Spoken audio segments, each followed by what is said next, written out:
तर साबुदाणा वड्यासाठीचं साहित्य सांगते मी. 1 वाटी भिजवलेला साबुदाणा, 2 बटाटे उकडलेले, 4 हिरव्या मिरच्या, शेंगदाण्याचा कूट अर्धी वाटी, चवीनुसार मीठ आणि हे छोटा अर्ध लिंबू. साधारणतः 8 ते 10 वड्यांसाठीचं हे प्रमाण आहे. तुम्हाला जेवढे बनवायचे त्या प्रमाणामध्ये तुम्ही सामान घ्या. तर आता मी वड्याचं पीठ मळायला घेते. 1 वाटी साबुदाणा, अर्धी वाटी शेंगदाण्याचा कूट, 4-5 मिरच्या मीठ टाकून बारीक केलेल्या ह्या, चवीपुरतं मीठ आणि थोडंच टाकायचंय कारण मी मिरचीत मीठ टाकूनच मिरची बारीक केलेली आहे. उकडलेले 2 बटाटे, हे असे बारीक करून घ्यायचे बटाटे. परत मळताना बारीकच होतात ते. आणखी अर्धा लिंबाचा रस, अर्ध लिंबू कट करून घेतलं होतं, त्याचा रस काढून घेतला होता मी पहिलाच. आता हे आपण सगळे एकत्र मळून घ्यायचं. असं हे मिश्रण म्हणजे चांगलं मळून घ्यायचं आपल्याला, कारण की मग वडे ना फुटत नाहीत तेलामध्ये चांगलं मळल्यावर.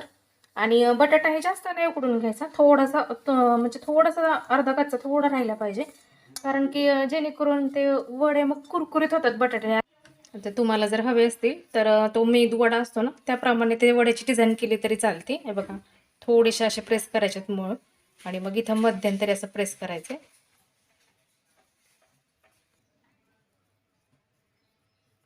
हे बघा, अशा पद्धतीने आपला मेदू वडा टाईप साबुदाणा वडा तयार झाले. आणि थोडंसं असं वरून प्रेस करायचं आहे परत. हे बघा,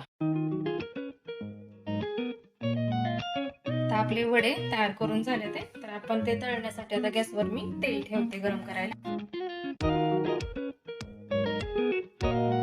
वडे टाकल्या लगेच वड्याला हलवायचं नाहीये, थोडंसं ते खाली गरम झाले पाहिजेत, वडे तळले गेले पाहिजेत, मग हलवायचे. कारण लगेच जर हलवलं तुम्ही तर मग ते कढईला चिटकून बसतात.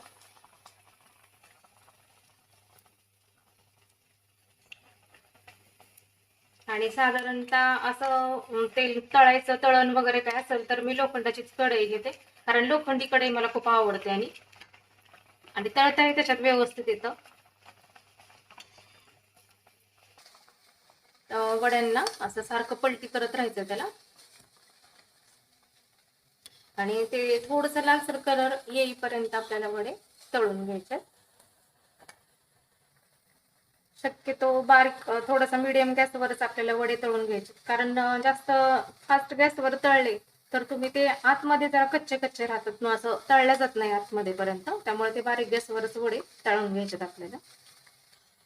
तर आपले वडे तळून झाले, ते बघायला असा कलर आलाय, असा कलर साधारणतः आणायचा. आता हे मी डिश मध्ये काढून घेते.